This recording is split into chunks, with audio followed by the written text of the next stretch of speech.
Welcome to Open English Door. Thank you for learning with us today. Okay, let's talk about two little words that cause a ton of confusion for English learners. Not and no. We're gonna clear this up for good. So, which one's right? Have you ever been in that spot? You're writing an email or talking, and you just freeze, wondering should I use no or not here? Don't worry, it's super common. Today, we're gonna break down the rules so you can use these words with total confidence. All right, here's our game plan. First, we'll look at why this was such a puzzle. Then we'll get into the specifics of not and then no. We'll do a quick practice round. I'll share a cool power user tip, and then we'll wrap up with the main takeaways. Sound good? Section 1, a common English puzzle. Getting no and not right. You know, these are tiny words, right? But man, they can cause some big headaches. The good news? The rules are actually way simpler than you'd think. Let's untangle this mystery together. So back to that first question.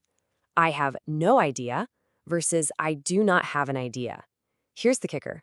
Both of them are correct, but they just feel a little different, don't they? Getting a handle on that difference is one of those little secrets to sounding way more natural in English. Okay, section 2. Let's talk about not, the verb negator. So how do we make actions negative?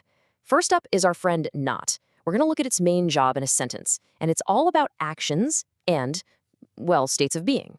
So here's the deal with not. Its main job, its whole purpose in life, is to make a verb negative. It's the word that says, nope, this action isn't happening, or hey, that statement is false. It's kind of like a light switch, you know? It just flips the sentence from positive to negative. Simple as that. And take a look at these examples. I have not received, it was not raining, she cannot swim. See the pattern? Not almost always hangs out with a helping verb, like have, was, can, or do. They're like a team. This little partnership is what lets not do its job and cancel out the action. All right, on to section 3. No, the noun negator, or how to say zero of something.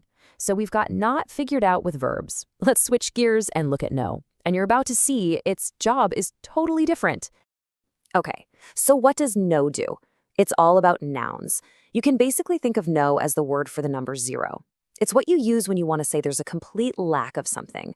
It answers the question, how many, with a big, fat none. Look at this. I've got no time.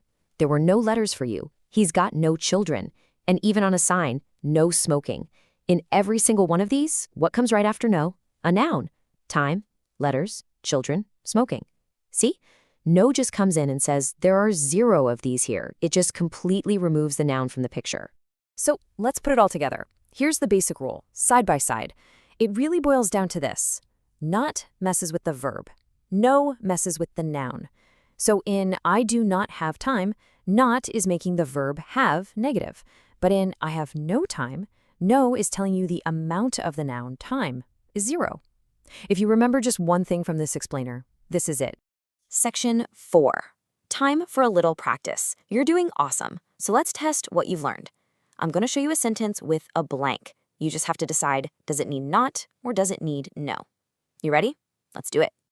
Okay, first one. She is blank happy. What goes in there? Not or no?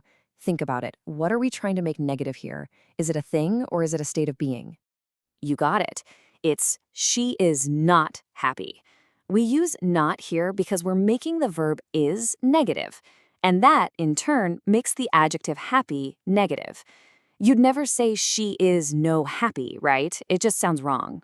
Awesome job. All right, let's try one more. There are blank cars on the street. What fits here? Take a close look at the word right after that blank. What is cars? Is it a verb or is it a noun? Exactly. There are no cars on the street. Why?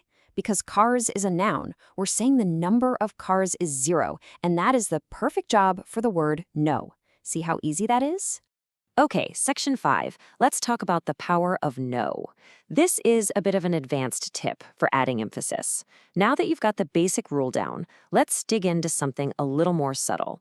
Because sometimes picking between not and no isn't just about what's grammatically correct. It's about the feeling you want to create. There's this fantastic grammar guide, Practical English Usage by Michael Swan, and it points out something really interesting. It says that using no tends to be more emphatic. It's stronger. It just gives your words a little more punch. Just listen to the difference here. There wasn't an answer. Okay, that's a simple fact. It's pretty neutral. But then listen to this. There was no answer. Can you feel that? It's heavier. It's more final. It doesn't just say they didn't answer. It feels like the line went dead. The door was slammed shut. It's a small change, but wow, it makes a big difference in tone. And that brings us to section 6, your grammar takeaways. These are the most important rules to remember. We've gone over quite a bit, so let's boil it all down to the key points you can start using, like right now. Okay, let's lock this in. 3 simple things to remember. 1. Use not when you're making verbs and adjectives negative. It's your action stopper. 2. Use no right before a noun when you mean zero, zilch, nada. And 3. If you want to sound a little more direct, a little stronger, use no for that extra punch. That's it. So that's the deal with not versus no. But I'm curious, what other English grammar rules kind of feel like a puzzle to you? Because honestly, the best way to get better is just to keep being curious and keep asking those questions. See you next time at Open English Door.